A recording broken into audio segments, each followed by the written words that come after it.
Assalamualaikum warahmatullahi wabarakatuh. Perkenalkan, nama saya Devi Yolanda Oktavia dan juga rekan saya Inaya Lutfia Hadi.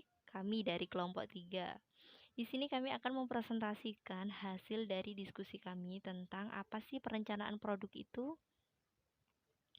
Baik, sebelum menginjak ke pembahasan lebih mendalam tentang perencanaan produk, kita harus tahu terlebih dahulu apa itu definisi dari perencanaan produk.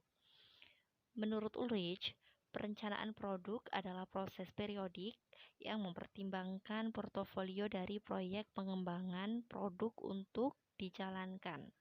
Rencana produk mengidentifikasikan portofolio produk-produk yang dikembangkan oleh suatu organisasi dan waktu pengenalannya ke pasar. Proses perencanaan mempertimbangkan peluang-peluang pengembangan suatu produk. Peluang-peluang itu diidentifikasi oleh banyak sumber, mencakup usulan bagian pemasaran, penelitian, pelanggan, tim pengembangan produk, dan analisis keunggulan para pesaing. Menurut Eni Aryani, perencanaan produksi yang terdapat dalam suatu perusahaan atau organisasi dapat dibedakan menurut jangka waktu yang mencakup, yaitu yang pertama, perencanaan produksi jangka pendek atau biasa kita sebut dengan perencanaan operasional.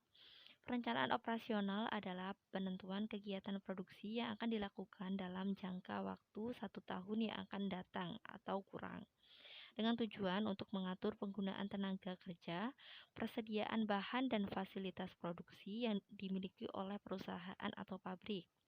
Oleh karenanya, perencanaan produksi jangka pendek berhubungan dengan pengaturan operasi produksi, maka perencanaan ini disebut juga dengan perencanaan operasional.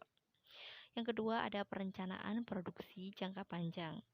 Perencanaan produksi jangka panjang adalah penentuan tingkat kegiatan produksi lebih dari 1 tahun, biasanya sampai dengan 5 tahun mendatang, dengan tujuan untuk mengatur pertambahan kapasitas peralatan atau mesin-mesin, ekspansi pabrik dan pengembangan produk atau product development.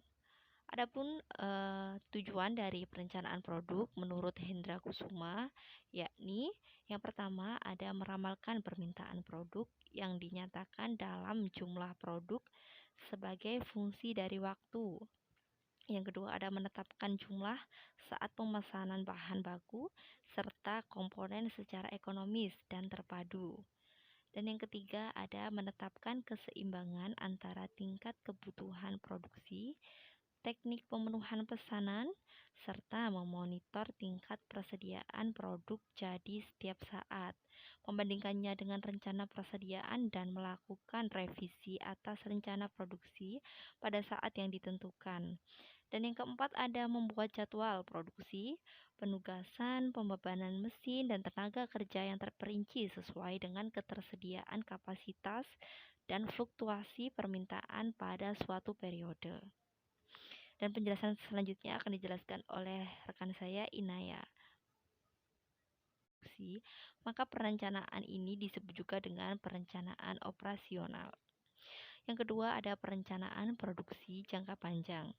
Perencanaan produksi jangka panjang adalah penentuan tingkat kegiatan produksi lebih dari 1 tahun, biasanya sampai dengan 5 tahun mendatang, dengan tujuan untuk mengatur pertambahan kapasitas peralatan atau mesin-mesin, ekspansi pabrik dan pengembangan produk atau product development.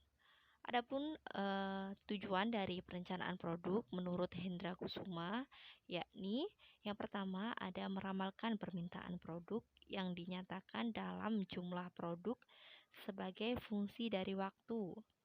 Yang kedua ada menetapkan jumlah saat pemesanan bahan baku serta komponen secara ekonomis dan terpadu. Dan yang ketiga ada menetapkan keseimbangan antara tingkat kebutuhan produksi, teknik pemenuhan pesanan, serta memonitor tingkat persediaan produk jadi setiap saat, membandingkannya dengan rencana persediaan dan melakukan revisi atas rencana produksi pada saat yang ditentukan. Dan yang keempat ada membuat jadwal produksi, penugasan, pembebanan mesin, dan tenaga kerja yang terperinci sesuai dengan ketersediaan kapasitas dan fluktuasi permintaan pada suatu periode. Dan penjelasan selanjutnya akan dijelaskan oleh rekan saya, Inaya. Selanjutnya adalah tahapan dalam perencanaan strategi produk. Yang pertama, analisis situasi. Analisis situasi dilakukan untuk mengetahui seberapa besar permintaan atas produk. Yang kedua, penetapan tujuan produk. Yang ketiga, penetapan sasaran pasar.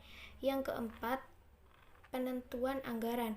Penentuan anggaran dimaksudkan agar perusahaan mengetahui seberapa besar anggaran yang diperlukan untuk strategi perencanaan produk. Yang kelima, penetapan strategi produk. Penetapan strategi produk yang sudah ada dievaluasi dan dinilai kelemahan dan keunggulannya. Setelah itu, dipilih salah satu yang terbaik, kemudian diterapkan untuk perencanaan strategi produk. Yang keenam, evaluasi pelaksanaan strategi. Evaluasi produk yang sudah ditetapkan sebelumnya dievaluasi dan dinilai sebelum akhirnya ditetapkan dan dijalankan sebagai strategi perencanaan produk. Materi selanjutnya, strategi mengembangkan suatu produk. Yang pertama, strategi peningkatan kualitas. Produsen dapat meningkatkan daya tahan produk atau dengan meningkatkan kehandalan dan kecepatan pelayanan terhadap konsumen. Yang kedua, strategi peningkatan keistimewaan produk.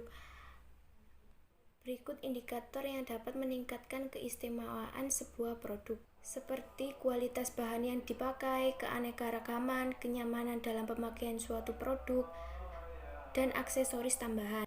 Yang ketiga, strategi peningkatan gaya produk. Produsen bisa meningkatkan nilai suatu produk dari segi pemilihan warna, rancangan, atau desain yang menarik dan akhirnya dapat diminati oleh konsumen.